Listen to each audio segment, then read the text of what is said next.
Hey, it's Liz, and today it's a project share to show you my Mardi Gras masks. So I love mixed media, and one of my favorite things to make are Mardi Gras masks.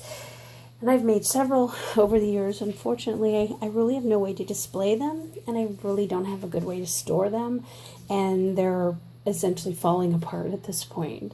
I started doing these before I knew that hot glue was, really not a permanent fix.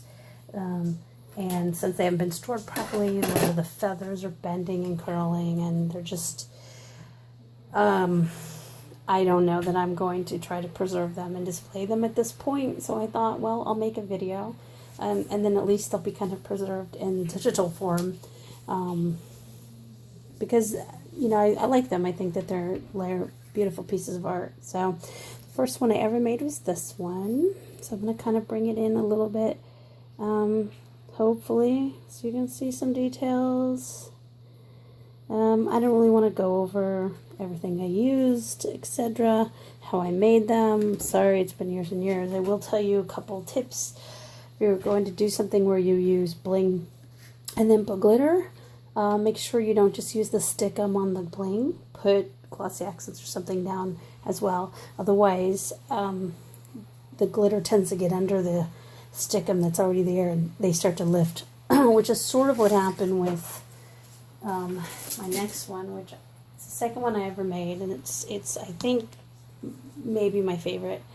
I don't know, I do love them all, but I had all this elaborate bling there, and you can sort of see where it had lifted up.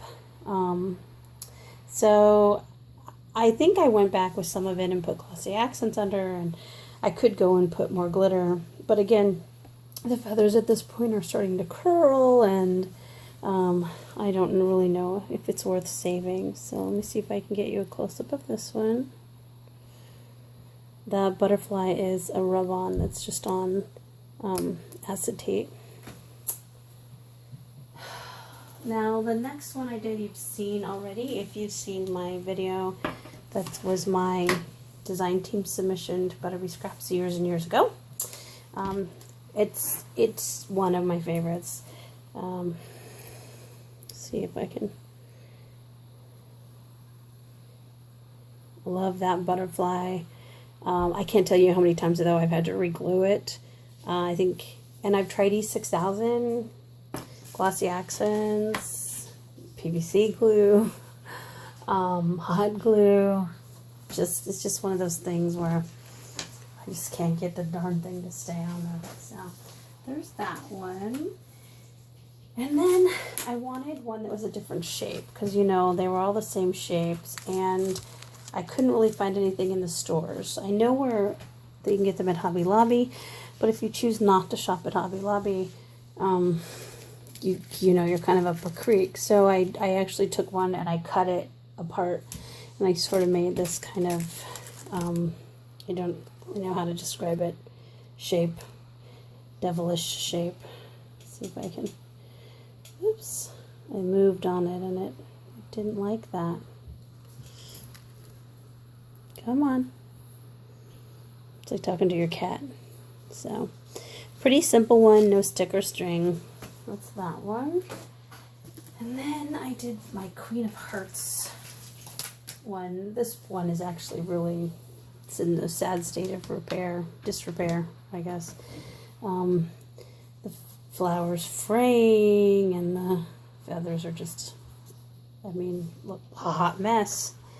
But that was this I think may have been the first thing I ever uploaded to Instagram.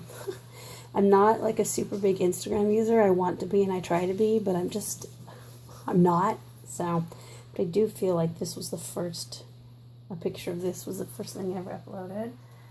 Then I did these two. So this one, it's so sad. I love it, but it is falling apart terribly because I used hot glue for all those beads, and of course, as you imagine, all the beads are coming off, and then I had to re-glue them. So you can see it's just awful. The feathers are getting bent and broken. It's just really a shame. I really like this piece. I really like this kind of fascinator I added here. This here is glue that I painted, but let's see if I can get it to...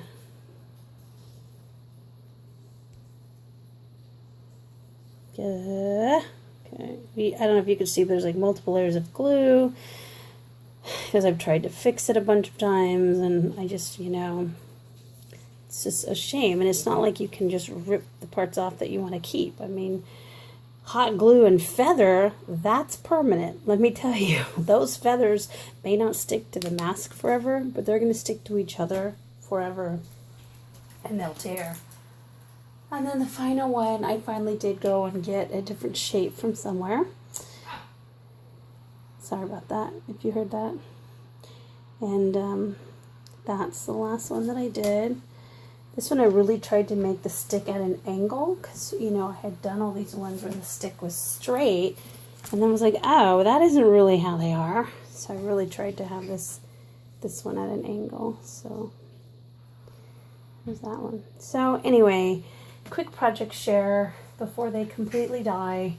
I was going to put them in shadow boxes, and I just, because of the sticks, they're so big, I need several shadow boxes and the expense, and I enjoyed making them, and I think they're beautiful, and they have brought me joy, and I hope that you like them too, and maybe they inspired you. So that's it, my Mardi Gras masks, and thanks for watching.